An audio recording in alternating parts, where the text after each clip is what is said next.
ഇപ്പം രാവിലെ തന്നെ മഴയൊക്കെ ആയതുകൊണ്ട് ഉറക്കത്തിൽ നിന്ന് എണീക്കാന്ന് പറഞ്ഞു കഴിഞ്ഞാൽ അത്ര പാടുള്ള പരിപാടി വേറെ ഒന്നുമില്ല. ആവശ്യമായൊന്നും ഉറക്കത്തിൽ നിന്ന് എണീച്ചിട്ട് പോലുമില്ല കേട്ടോ.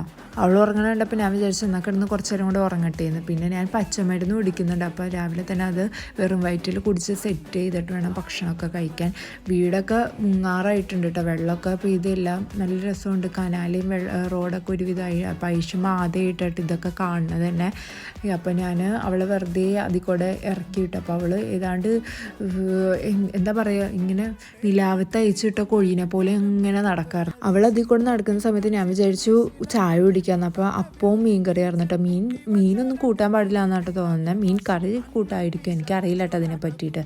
പിന്നെ അതൊക്കെ കഴിഞ്ഞ് ഞാൻ വീട്ടിലേക്ക് പോവാം. അപ്പോൾ നല്ല മഴയായിരുന്നു പോണ വഴിക്കൊക്കെ. അപ്പോൾ ഐഷുമ്മ എൻ്റെ മേത്തേക്ക് ഇങ്ങനെ കിടക്കുക. അപ്പോൾ ഞാൻ വിചാരിച്ചു അതൊരു വീഡിയോ ഒക്കെ എടുക്കാമെന്ന് പറഞ്ഞിട്ട് ഞാൻ അവളെ പിന്നെയും ചേർത്ത് നിർത്തിയപ്പോൾ അവളങ്ങനെ ക്യാമറയിലേക്കൊക്കെ നോക്കി ഇങ്ങനെ കിടക്കണ്ടായിരുന്നു കേട്ടോ. എനിക്കത് ഭയങ്കര ഇഷ്ടപ്പെട്ടു.